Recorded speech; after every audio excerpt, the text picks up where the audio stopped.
தென்றலே மெல்ல பேசு சீரியல்ல இனி எபிசோட்ல என்ன நடந்திருக்கு அப்படின்னு பாத்தீங்கன்னா, இப்ப இளமதிக்கு எல்லா உண்மையும் தெரிஞ்சிடுச்சு. தன்னோட கல்யாணத்துக்கு தான் இந்த வீட்டையே விற்க போறாங்க அப்படின்னு இளமதி தெரிஞ்சுக்கிட்டு, இதெல்லாம் ஒண்ணும் வேணவே வேணாம்.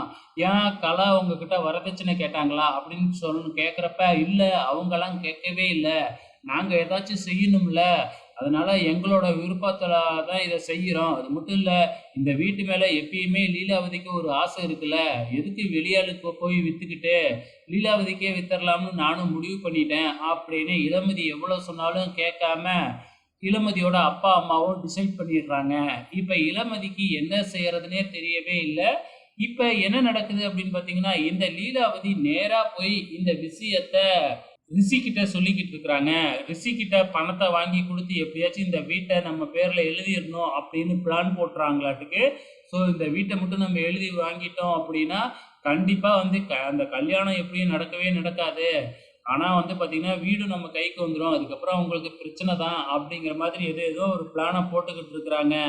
இந்த பக்கம் வந்து பார்த்தீங்கன்னா, இளமதி என்ன பிளான் பண்றாங்க அப்படிங்கிறதே தெரியல. ஆனா இது எல்லாமே இந்த கலாவோட திட்டம் தான் அப்படிங்கிறது மட்டும் நல்லாவே புரிஞ்சிடுது. ஸோ தன்னோட ஃப்ரெண்டு நர்மதாவ கூப்பிட்டு வச்சு என்ன பண்ணலாம் அப்படிங்கிற மாதிரி பிளான போட்டுக்கிட்டு இருக்கிறாங்க. கொஞ்ச நேரத்திலேயே வந்து பார்த்தீங்கன்னா, நம்ம லீலாவதி வந்து பணத்த எடுத்துக்கிட்டு வந்துடுறாங்க. ஸோ ஏன்னா ரிஷி கிட்ட கேட்டுருக்காங்க இல்லையா? அதனால ரிஷியும் பணத்த குடுத்துட்டாப்ளாட்டுக்கு. பணத்த கொண்டு வந்து குடுத்துட்டு, இந்த வீட்ட நாளைக்கே என் பேர்ல ரிஜிஸ்டர் பண்ணி குடுத்துருங்க அப்படிங்கிற மாதிரி சொல்லிடுறாங்க. ஸோ பணத்தையும் அவங்க வாங்கிட்டாங்க. நாளைக்கே ரிஜிஸ்ட்ரேஷன் அப்படிங்கிற மாதிரி வந்துருச்சு. இங்க அதுக்குள்ள இளமதி ஒரு பிளான போட்டுட்டாங்களாட்டுக்கு. ஸோ அது என்ன பிளான் அப்படின்னு பார்த்தீங்கன்னா, இந்த மாதிரி கலா வந்து பார்த்தீங்கன்னா, வரதட்சணை கேட்டதா வந்து நியூஸ் பேப்பர்ல நியூஸ் குடுத்துட்டாங்களாட்டுக்கு. ஆனா கண்டிப்பா இளமதி தான் குடுத்தாங்க அப்படிங்கிற மாதிரி தெரிய வராது. ஸோ ஏதோ ஒரு பிளான போட்டாங்க.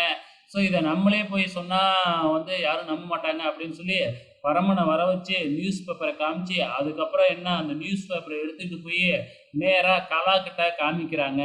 இப்ப இது எல்லாமே டவுட் என்ன அப்படின்னு பார்த்தீங்கன்னா, நம்ம கலாவுக்கு ஆப்போசிட்டா வந்து யாரு வேட்புமனு தாக்கல் பண்ண போறாங்களோ, ஸோ அவங்க தான் பண்ணியிருப்பாங்க அப்படின்னு இது ஒரு பொலிட்டிக்கல் பிரச்சனை மாதிரி கொண்டு போக போறாங்க இளமதி. ஸோ பொறுத்திருந்து பார்க்கலாம். எப்படியும் வந்து பார்த்தீங்கன்னா, இளமதி வீட்ட விக்க விட மாட்டாங்கன்னு நினைக்கிறேன். வெயிட் பண்ணி பார்க்கலாம்.